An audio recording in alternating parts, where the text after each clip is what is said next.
Yes, both McLarens did get disqualified from the Las Vegas Grand Prix, but does it really change Lando's chances of winning the championship this weekend in Qatar? What do you make of Lewis Hamilton's comments? Is he starting to doubt his future in Formula One? And should we have a pink Lego Cadillac at every F1 race?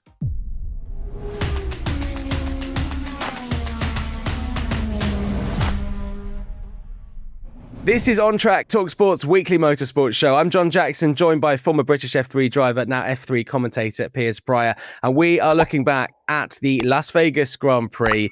It's the third year this race has happened. We've had two very eventful years, and this one maybe not so eventful, not as exciting. Still the pomp and ceremony around it, and we'll touch on a few bits that we saw across the weekend.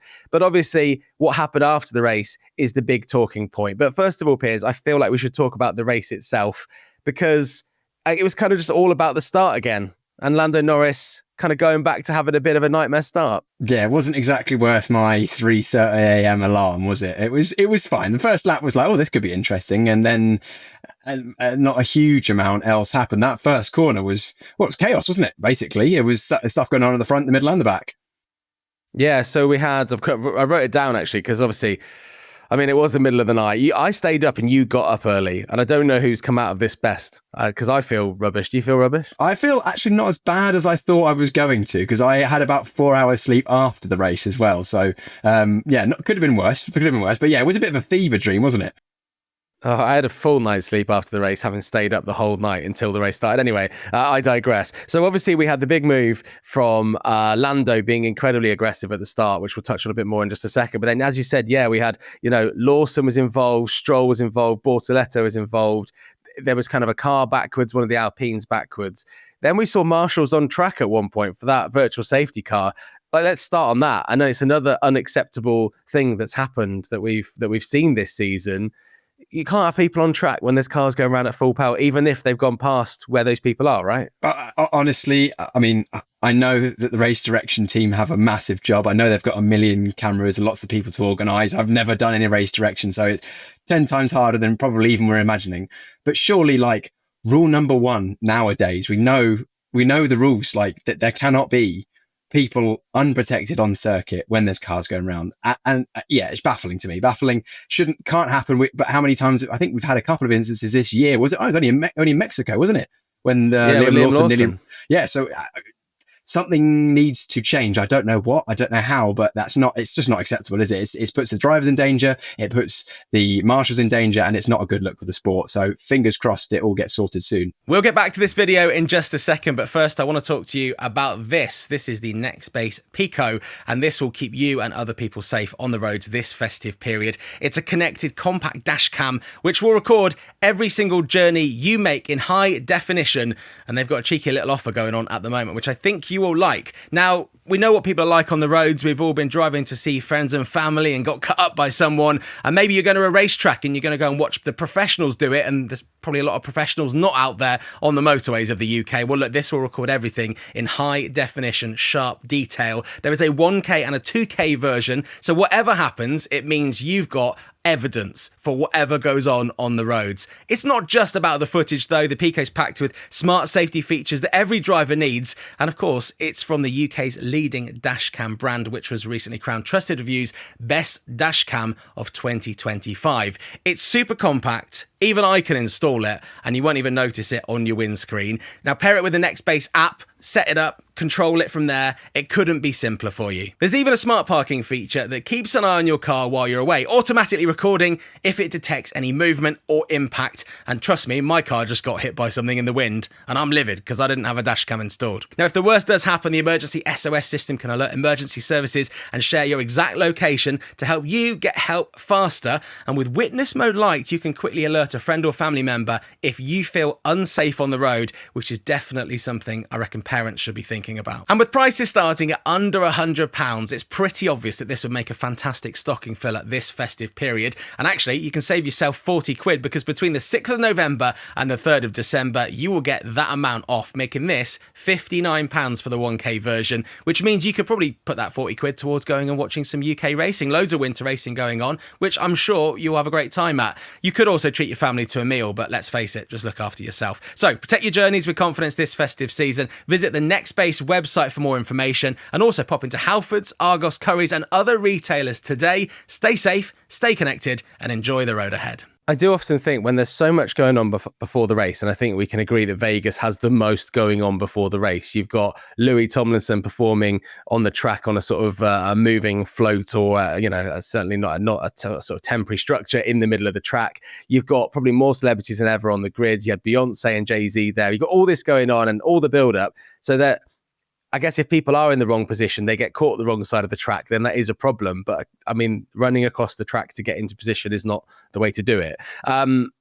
Let's talk about that start then from Lando, because it was a very aggressive start. It was kind of maybe more of a Max Verstappen start, but from Lando. Do you know what? I actually, as much as it backfired for Lando, he's absolutely doing the right thing in that we've spoken about it. In my opinion, is normally when he comes off worse at starts, which has been something we've seen over the last 2 or 3 years, where he generally loses positions. A lot of times he's not decisive enough. He's not aggressive enough. He kind of lets everyone else dictate, which is good in one sense because you lower risk, but at the same time you're going racing and you lose positions.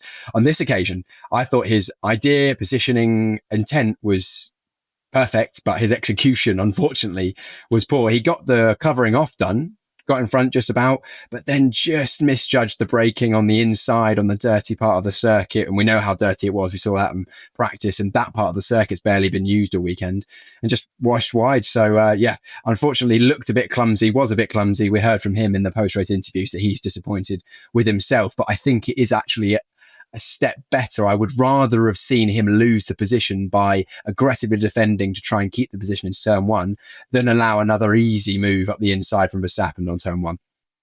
There is obviously the elephant in the room that the McLaren's got disqualified. We will get on to that. I just want to actually cover the racing first of all. You have that situation then when Max Verstappen gets a lead. Often Max Verstappen then never loses that lead. And, you kind of watch the race play out and you just think, that one moment, that one corner that Lando took wrong means that Max Verstappen just sailed into the distance. But I think you have to take it in a mature way that Lando is that kind of driver in that position where he doesn't need to win the race. He could secure second place. And as long as you're beating your teammate, Max Verstappen's not the threat here. And I guess that stopped him from trying to do anything too stupid. Not that he really got that close in the end. I mean, he overtook on lap 34 to get back into second, but Max was already well up the road. I know they were talking on the TV commentary, and Jenson Button was very good on this, that at least if you can see the person that's ahead of you, it's maybe more positive. You can give me an insight in this as a driver yourself. If you can see the person you're chasing down, it is better than sort of seeing no one in front of you. But I mean, securing second place was all Lando needed to do, and that's what he did before we saw the penalties. What do you make of what Jenson said? What Jenson said, absolutely. If you can see the driver ahead, it's such an invitation to go and push and chase them. It's what racing drivers effectively live for, is to chase other drivers down and overtake them. It's it's an ego thing. It's a performance thing, but also, when you see the driver ahead, it's like a carrot, a carrot for a donkey or a red rag to a bull. You want to go and get them, especially when you know it's for the win. Unfortunately, as Norris said in the post-race interviews, it just didn't really have the pace today. But one thing I didn't agree with Lando was he said, I don't think it would change the result. My mistake at turn one, I don't think it would have changed the result today.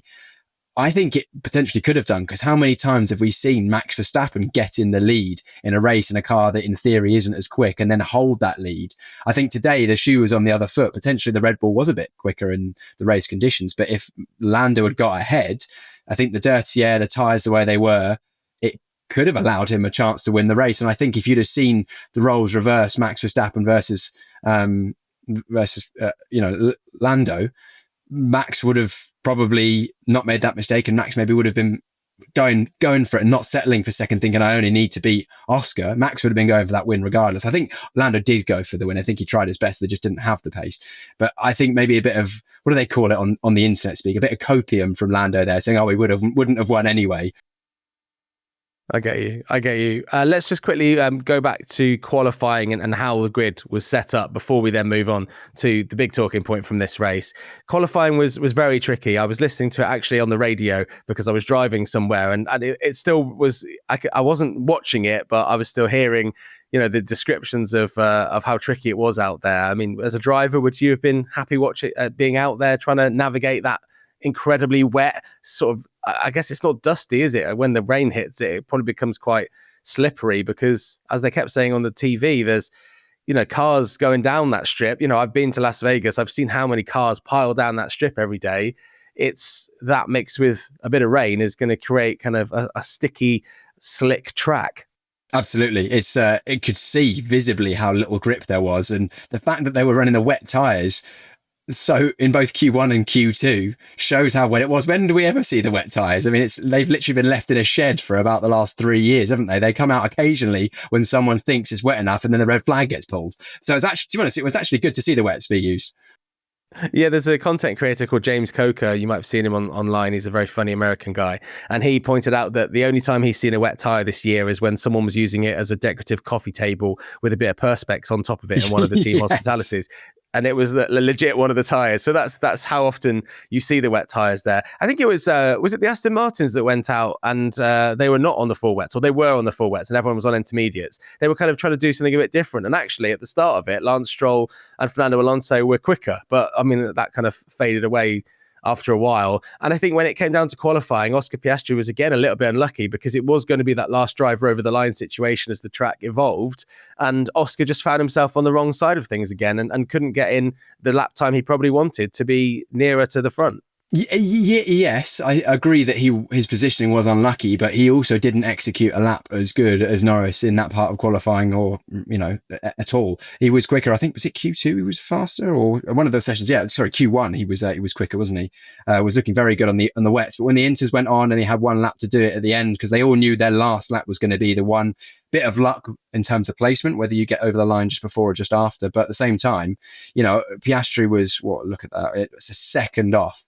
I don't think the track was ramping up a second per lap at that stage of the session. So just didn't pull the lap out when he needed to. But again, onto the qualifying as a whole, it was really interesting to see how the drivers managed the really tricky conditions, but also how actually unjumbled the grid was. The grid is, you had Carlos Sainz in third, again, doing very well in tricky conditions. But other than that, the top 10 wasn't markedly different to what you would have seen, I imagine, in a dry session. And it kind of spread out. We had a couple of, Lewis Hamilton starting last, Antonelli going out in Q1. But other than that, I think that the wet equalizes the car sort of thing. I think it gets a lot more maybe airtime than it needs, because the cars still make a big difference in the wet. If your car's set up well and is working well, it's going to almost amplify the difference rather than mask it. Yeah, we're going to get on to Lewis Hamilton and Kimi Antonelli. Kimi Antonelli in a little while.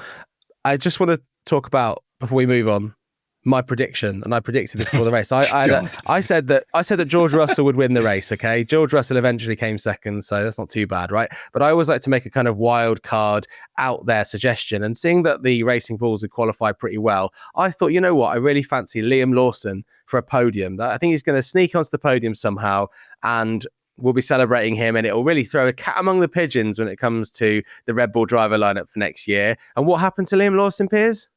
He crashed into Piastri on turn number 1. It was a bold prediction, though. It was a very bold prediction, because that would have taken Lawson. He would have had to pass Piastri, Russell and Sainz in the 50 laps of the race and not get passed by Alonso, Hajar, Leclerc or anyone else. So, I mean, hey. I'm not saying it was a calculated prediction. It was just more something that just came into my mind. And of course, when you look at it, where did he come 14th in the end, which was 16th on the road? So that wasn't last. Colapinto was behind him, which actually tells you how bad that Colapinto's race was if he came behind Liam Lawson. After Liam Lawson, I think, had 2 pit stops before anyone else had even taken 1 pit stop. Anyway, I digress. Let's talk then about the big talking point that came out this weekend. And that, of course, puts the title fight down to the last 2 races as if it wasn't already. And that is the double disqualification of the 2 McLaren drivers. Because, I mean, we saw on Ted's notebook, I watched this straight afterwards, and I don't know why, because it was like 5:30 a.m. Normally I'll watch it because it's the afternoon, but I was watching Ted, and he was poking around and he was saying that the FIA have sort of got the barriers up and they were taking a look at the McLarens. And as soon as they said that, I think he probably knew what was going on. And I think everyone watching knew what was going on. Then we get the two statements in from the FIA saying that they're being investigated. And I'm then getting a flurry of messages from journalists saying, it's a black and white decision. They will be disqualified. It's going to be an issue with the ride height. And then that's what came. Both McLarens disqualified. We'll talk about the implications of that in just a second. But Piers, can you just explain what the actual issue was for people that maybe don't understand as much the incredibly fine margins that the FIA measure cars to? Yeah, of course. So they were disqualified for the plank wear. The plank is basically a piece of resin, I think, that goes under the car, which basically rubs on the ground because the cars run so low, both for center of gravity for mechanical grip, and also the lower the cars run to the road, the more aerodynamic grip they have. So all the teams want to run it as low as possible, but to stop them absolutely skimming the car on the ground all of the time and being dangerously low such that it wears parts out, puts grooves in the track, damages the driver's backs, there is a thickness of the plank and it's allowed to wear a certain amount in the race. And that's a very precise measurement. And basically, if it wears too much because you've run your car too low, it's hit the ground too many times and that plank's worn away, then you're disqualified. Pretty cut and dry. All the teams have the same plank, all the teams have the same wear allowance, and it's up to the engineers to calculate how low they can run the car and how much they can get away with it, because they want to wear up to the limit, but not over it. Because if you wear up to the limit, the car's low, you're going to be quick. And we've seen that before. The Ferraris in the past have been disqualified. I think it was China they were disqualified for this. The Ferraris have also had races where they've been quick at the start and then realised they're going to wear out too much, so that they've had to then back off at the end of the race.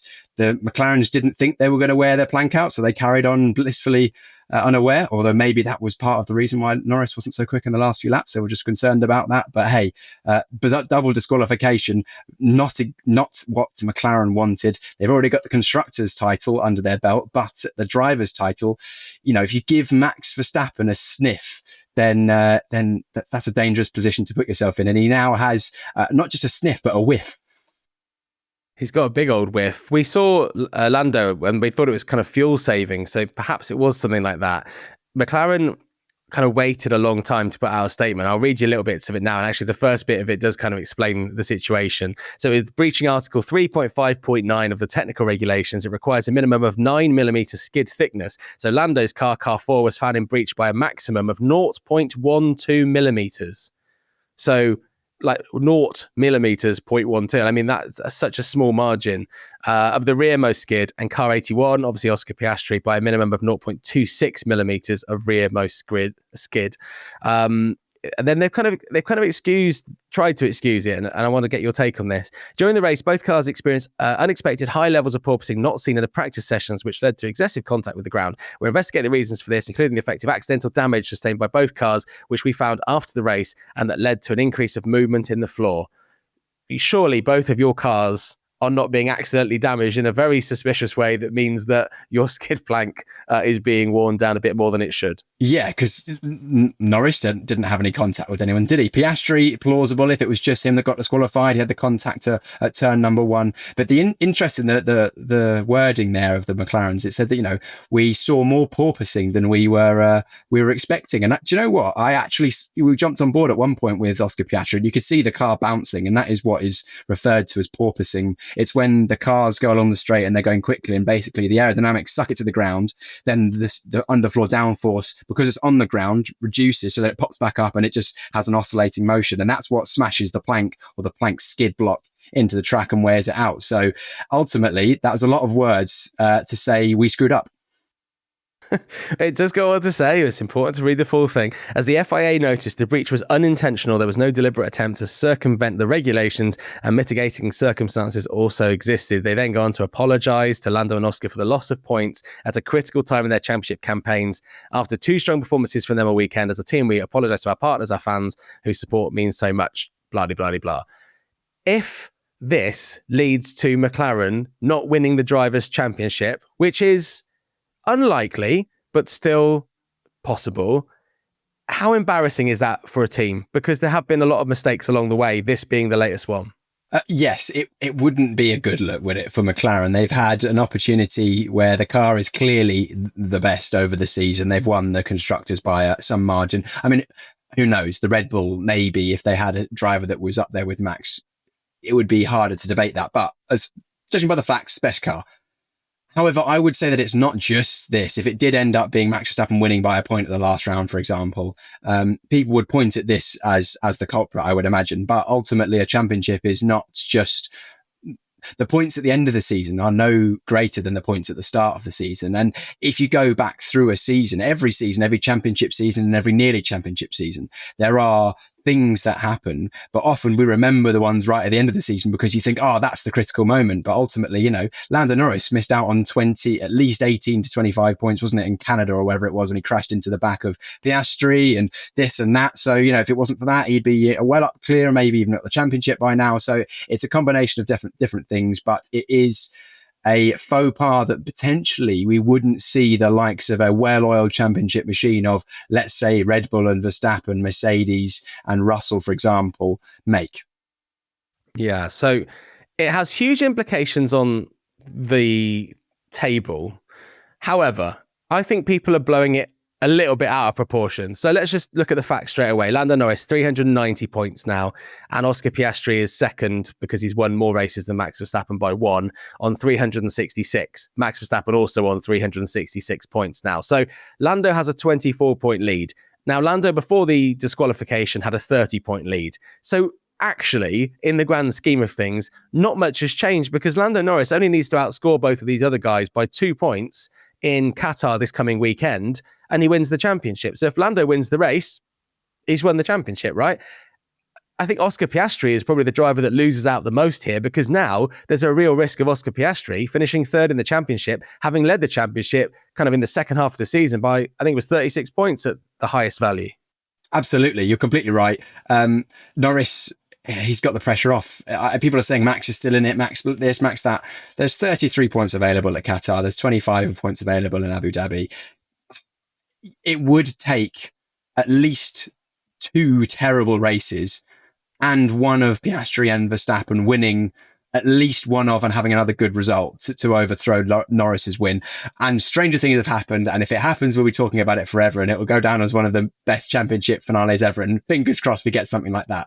But ultimately, you're right. Oscar Piastri loses out the most, but also neither Oscar Piastri or Max Verstappen really care whether they come second or third. They do. Their care level is this big, you know, maybe 3 or 4 out of 100 compared to getting the championship. And they'll both be disappointed that they're going into the final 2 events of the season, nearly a race win behind Norris, because that's all they really care about. How do you imagine the reaction was from Lando and Oscar? Because they're both quite different characters in that Lando is more outspoken. We saw him swearing when he was being interviewed in front of the hotel at the end. By the way, one of the longest possible drawn out like post-race interviews and podiums. Like I really enjoyed, obviously, the pink Lego Cadillac. That was a huge moment with the glasses. And there's a meme there that's probably going to live on forever. And that is the Max Verstappen wearing those comedy Lego glasses, looking completely unfazed and probably more chilled than we've ever seen Max Verstappen look. And then we have Mickey Mouse directing some fountains and everyone's kind of just like, can we just see the podium? Then eventually we get to the podium and it just seems, you know, so drawn out. Obviously, Lando there, I mean, I'm sure he'll get a fine for swearing live on TV, but that's probably the least of his worries at the moment. But he's quite outspoken. Oscar's kind of, you know, we see him being interviewed in the media pen and he's always, you know, he's I imagine what he's feeling right now, having led the championship and how dejected he must feel. But he's always, you know, eloquent and gets his point across. But there's going to be some annoyance from both sides of the driver's garage when you see that your team is messed up. Do you know what, actually, and having thought about it in a different light now, it's actually somewhat helped Oscar Piastri because he would have actually had a bigger gap to Norris if he'd it's helped him by 6 points. Yeah, exactly. So for Piastri, actually, it's a better situation, to be honest. Again, it's a strange one. They'll both, the McLaren drivers, I mean, we know what Piastri's like. He's fairly stoic, isn't he? He'll be thinking, well, you know, actually it's closed the gap or reduced the gap as it would have been by 6 points. I'm still on outside shot. He will be disappointed about how his tail of the season has gone because that's been the reason why Norris has opened the gap. And And Lando, he's like, well, I've still got nearly a race win. It's still very much in my hands. If I win the race in Qatar, I can still win the championship or race early. So he's probably pretty unfazed. He'll be disappointed to have a race win taken off his total, but he'll absolutely lose a race win and gain a championship. He's won a number of races now. Is it over 10?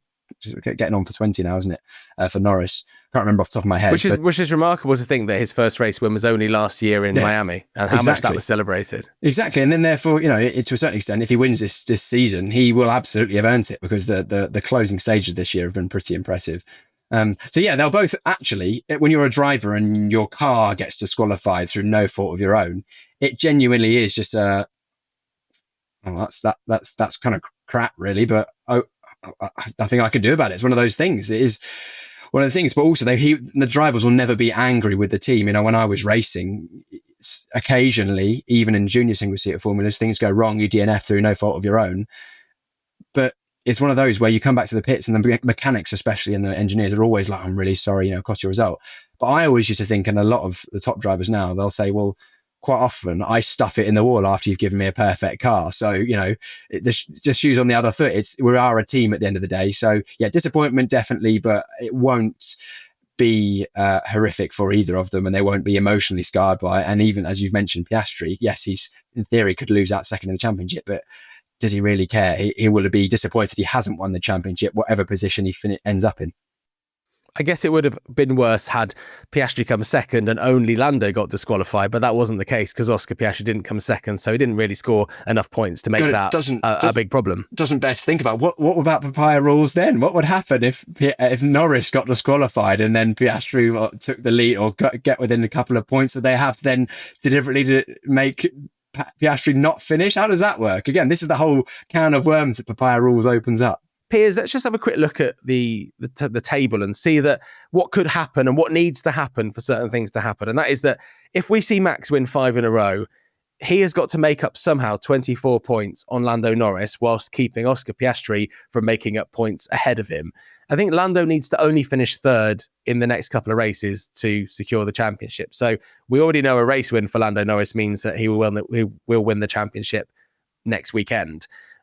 If there's an issue between the two McLarens, which I know I keep talking about, but we've seen it before in Montreal, and they both don't finish the race, Max Verstappen wins the race. He's suddenly, with one race to go, 1 point ahead in the championship.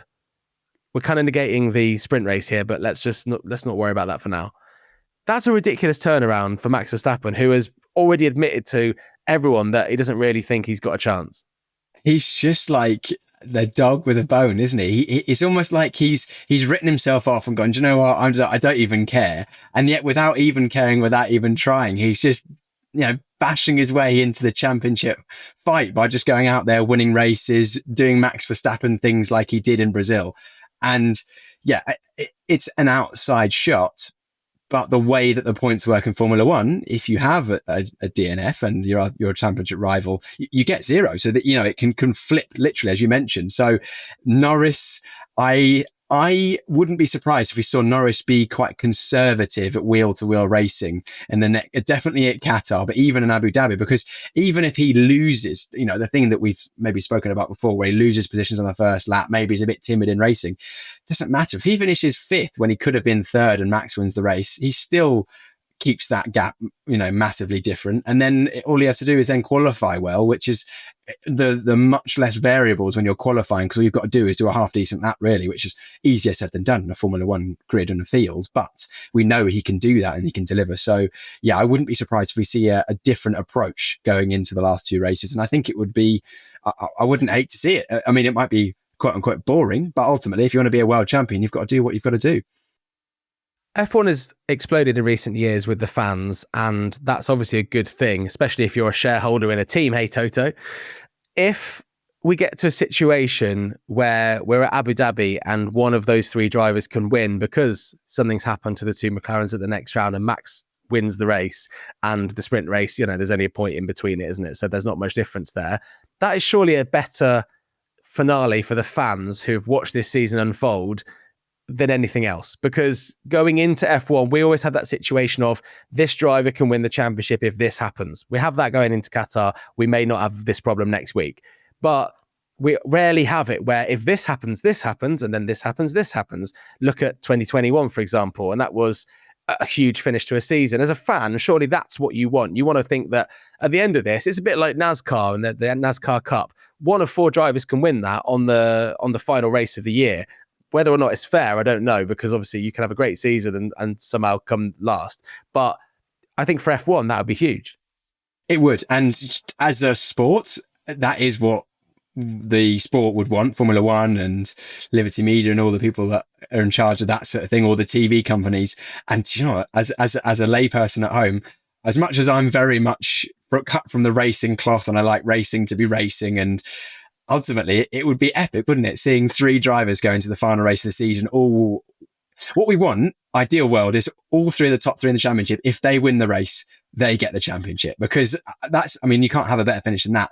At the moment, the way the points are, if things go undramatically in Qatar, we're unlikely to have that. However, it would be lovely to see at least a chance of, and more than an outside chance of a fight into the last race of the year, because think about all of the amazing championships over the decades, but also the most memorable in recent times, 2021 with Hamilton and Verstappen, a last lap shootout, 1-on-1 for the championship.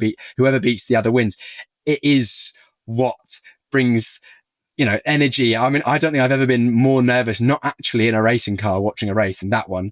But hey, at the same time, I don't like the idea of the NASCAR sort of situation that you've mentioned, where it is always going to go to the last race, because then it becomes a lottery, and we want the people that win the championship to have earned it. And at the moment, Norris is earning it.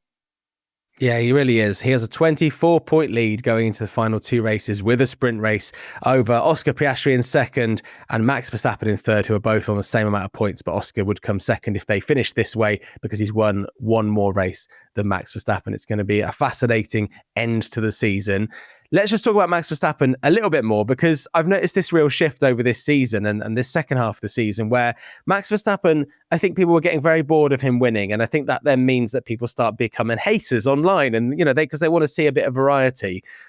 And then this year, there's been this real change in people watching what Max has done and maybe paying more attention to the little things he does, and maybe those situations where he's not leading from pole position and winning the race, where he is actually, doing what he did in Brazil, for example, or, pulling it out of the bag and getting a solid result where he should have absolutely nowhere been close because of qualifying or because of the car. And actually, we heard on the show last week from Chloe Chambers, and we've got to say congratulations to Chloe Chambers for winning her last ever Formula One Academy race in Vegas, her home race as an American. Big congratulations to her, and of course Dorian Pan as well. Heartbreaking for Maya Berg. I don't know whether you saw that, Piers, the F1 Academy reverse grid race, where Maya Berg, who was in the title picture until the last race, crashed on the formation. Well, it was a rolling start. She crashed into one of the other cars and was out before the race had even started, which is what we don't want to see in the Formula One finale. We want to see the guys racing it out. But yeah, congratulations to both of them. But Chloe was saying that, she wasn't really a Max fan, and has then come into the Red Bull fold and has become a big fan of his, and really appreciates the time he's given her, although not massive, but the tips along the way that he's imparted on her. And I feel that that's a big shift in the fans as well. Everyone now kind of likes the idea of, well, wouldn't it be cool if Max did come back, having been triple figures behind the 2 McLarens? Imagine he did win the championship in the last race. What's the thinking behind this? Is it just that we're all quite fickle? Do you know what? Maybe it is, but I think it's a combination of things.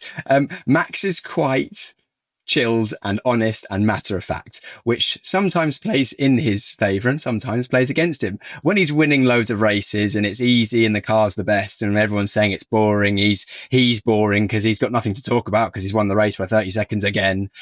People are thinking, oh, what's the point in this? But no, when you see him clawing in a championship challenge in a car that in theory is inferior against, 2 golden boys, goodies, of the motorsport world, because they're pretty clean, aren't they? A clean nose, both Norris and Piastri. Max is a bit more of a bad boy. People like an underdog. He's the underdog. He's the perfect underdog in this story, coming from behind on a solo charge in a worse car. It's just the perfect story, isn't it? And then when he's so chilled anyway, because he's kind of given up on trying for the championship, he's just going to see how it plays out, and he's putting his Lego sunglasses on and chilling in a Lego pink Cadillac. I could see why people are warming to him, but I don't think he's changed a huge amount, to be honest. It's just the perception and the story that is the narrative that's been created.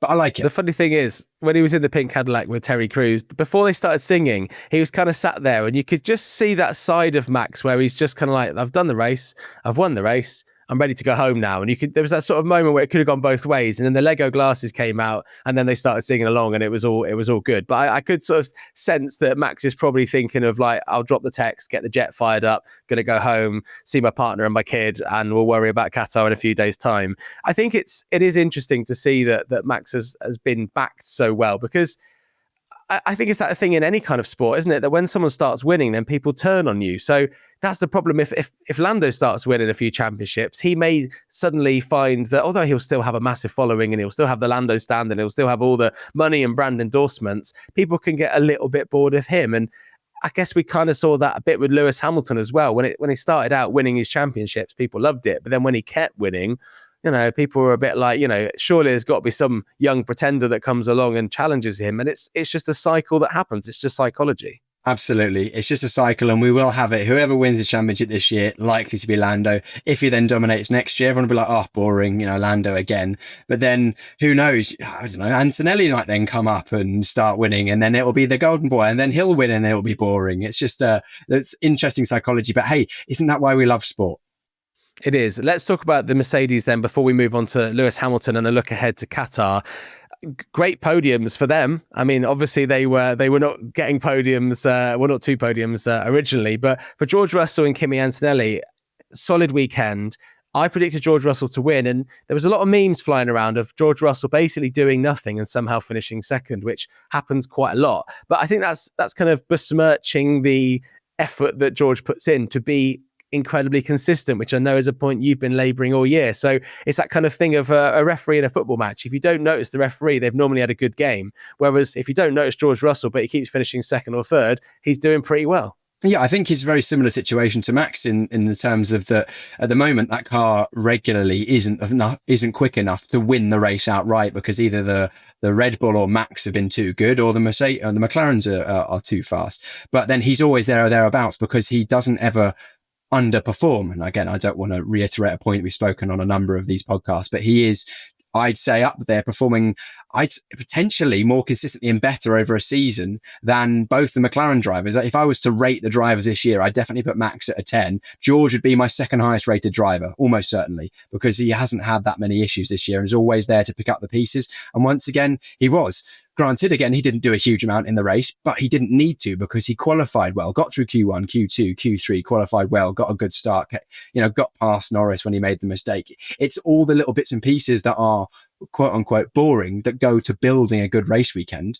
And unfortunately, the car isn't good enough for him to be spectacularly winning races at the moment. But if that Mercedes is good next year, George Russell will win the championship. I think, if he's got a car that's equal or the best car, I can't see it any other way. When people say boring, you forget that these people are driving at 200 miles an hour with extreme G-forces on a very slippery track and constantly changing the car. Millions of people. Yeah, exactly. But in terms of a race, I can see where people are coming from. But yeah, I think he's doing very well. He is doing very well. Second place for George Russell. Also, Kimi Antonelli. We could talk to the start of the year about, whether a protege, a sort of generational talent does kind of come onto the scene and not maybe perform as much as Kimi has. But I really think he's started to show that he's learning a lot. And I think he's going to have a very solid career, isn't he? I completely agree. I've always thought that he's good enough.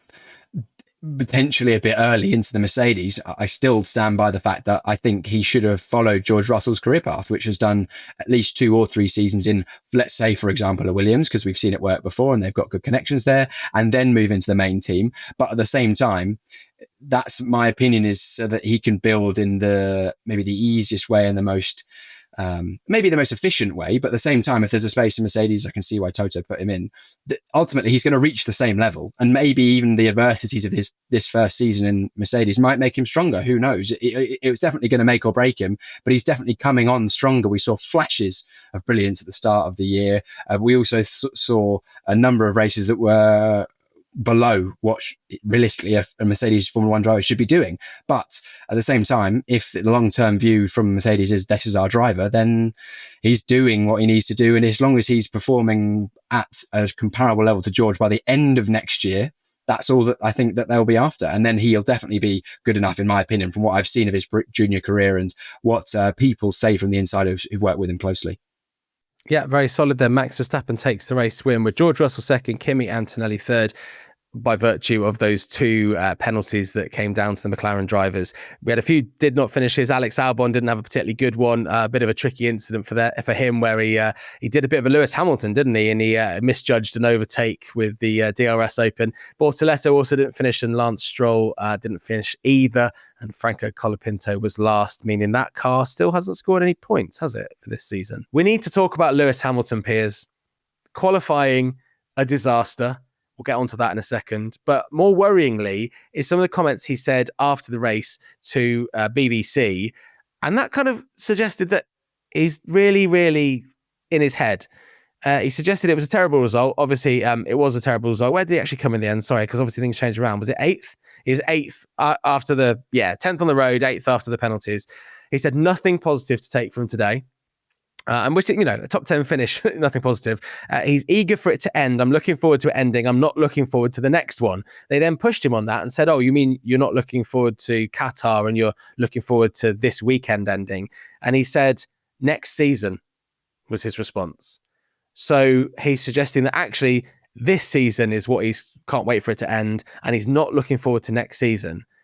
Why would he not be looking forward to next season, Piers? Do you feel it's just because of how he's struggled this year, both with the car, with maybe some team mistakes, but largely with some out of character mistakes he's made and lack of pace? Oh, I mean, we can only speculate. I don't have a close personal relationship with Lewis Hamilton, unfortunately. But I live close to Stevenage. That's about as close as I get to Lewis Hamilton. There you go. But at least having never been to the level of Formula One or Lewis Hamilton, but I have experienced what it's like to be a driver, and I have felt dejected because of a string of poor results. So, I can understand where he's coming from. Normally, if he'd have said, yeah, I'm really not looking forward to the end of this weekend, not really looking forward to Qatar, can see that yet. Maybe he's not gelling with the car, doesn't really feel like he's comfortable.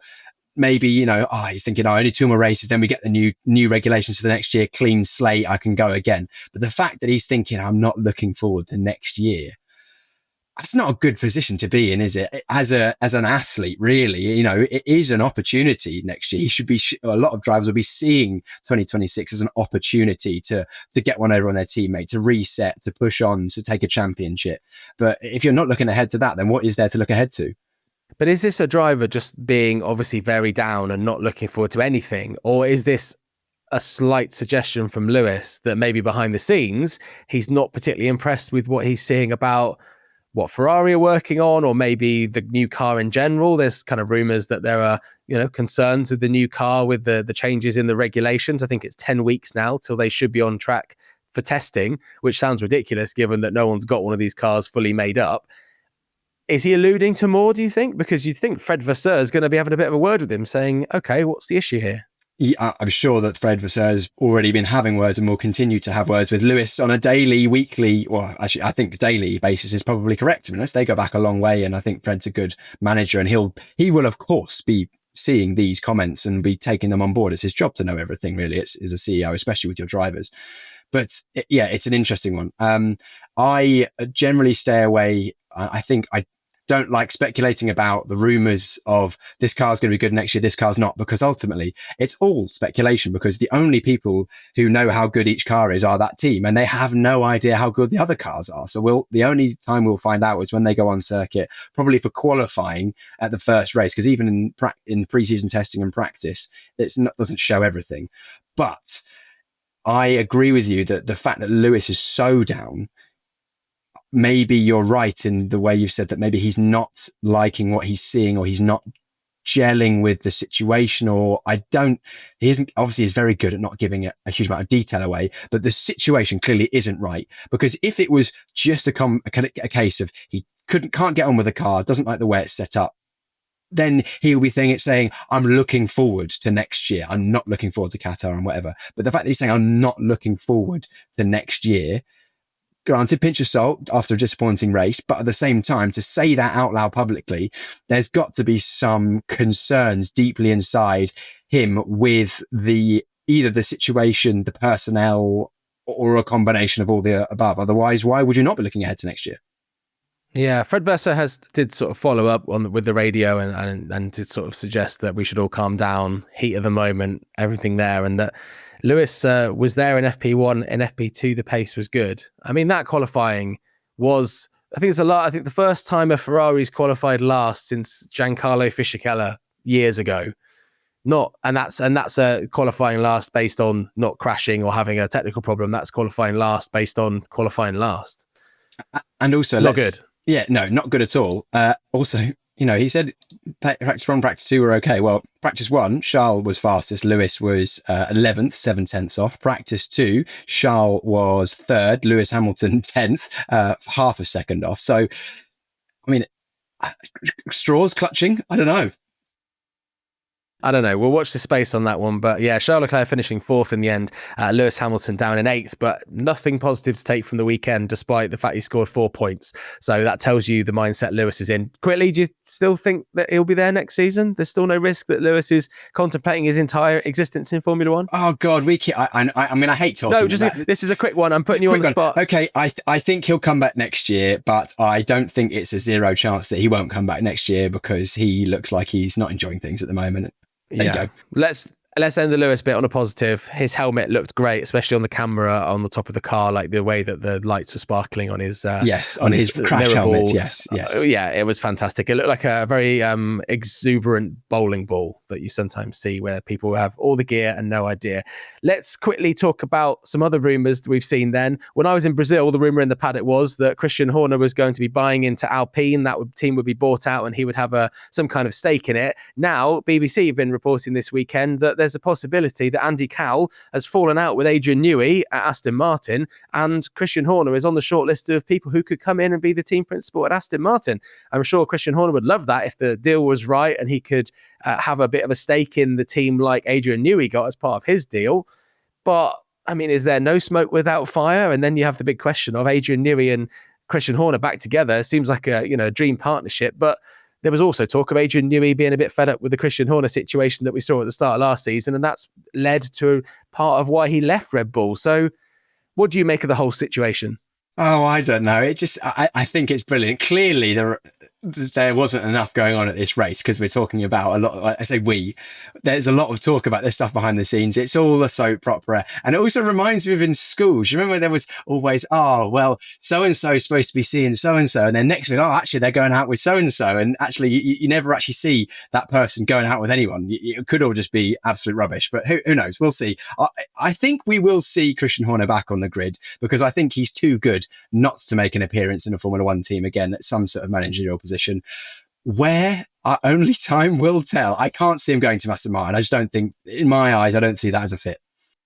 Him and Lawrence Stroll could be car crash waiting to happen. Car crash, probably a bad term. Let's say fireworks waiting to happen. I think what we can agree on is that behind the scenes, Christian Horner or representatives of Christian Horner, I don't know whether he's still with Paul Smith, obviously very close to him as his head of communications at Red Bull for a long time. I don't know what's going on, but there's definitely a big push from the Horner camp to find a way back into Formula One. And this is probably why we're seeing these stories coming out because, there are feelers being put out all over the shop. Would you agree? I completely agree, and it makes sense because Christian Horner operates at a very high level, and motorsport is his business. He started in junior motorsport, used to be a driver, built his way up to Formula One. It's his livelihood. What else is he going to do with his life? I think he needs Formula One as much as a Formula One team will eventually need him. You never know. He might be the man to turn Lewis Hamilton's fortunes around. I don't know. We've got a couple of minutes left to talk about Qatar this weekend. A very different track. We finish in the Middle East as we always do. Let's not talk about the actual possibilities of what can happen. I feel like we've covered that already. But in terms of who might be strong there and who might do well, Oscar Piastri's got a good chance of bouncing back a little bit for these last 2 races, perhaps too little too late. Oh, I'd love to see a resurgence from Piastri, even if he ends up losing the championship. If we saw Piastri sprint win, race win in Qatar, race win in Abu Dhabi, that would, I think, be a good way to close the season. And he would say to himself, I kind of did all I could. I rallied, and then he'll hope that the McLaren's good next year. I mean, he was quick in the sprint last year, wasn't he? He won the sprint at Qatar, so we know he can do it. It was close.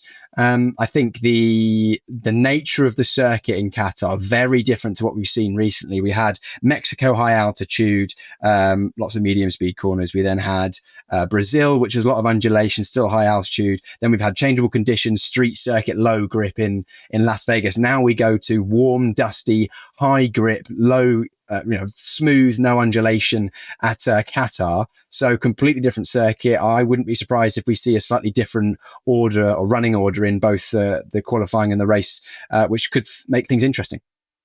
Yeah, I think it really, really could. So there we go. We go into this with a little bit of jeopardy at the top of the order, but it looks like Lando Norris should win the championship still. And there'll be big questions, and I'm sure we'll discuss it massively if a McLaren driver does not win the championship this year. And the big one will be, why didn't you back Oscar Piastri when he had a 36-point lead earlier in the season? Anyway, Piers, thank you very much. We will round up this weekend's Qatar Grand Prix on this show next week. So make sure, however you're listening or watching this show, you're either hitting follow on the talkSPORT Podcast Network or you're hitting subscribe on the talkSPORT Driving YouTube channel. We'll have race updates throughout the race in Qatar, and we'll bring you all of the coverage, of course, on talksport.com as well. And we will see you next Tuesday here on Track for more, as the Formula One season finale is in sight.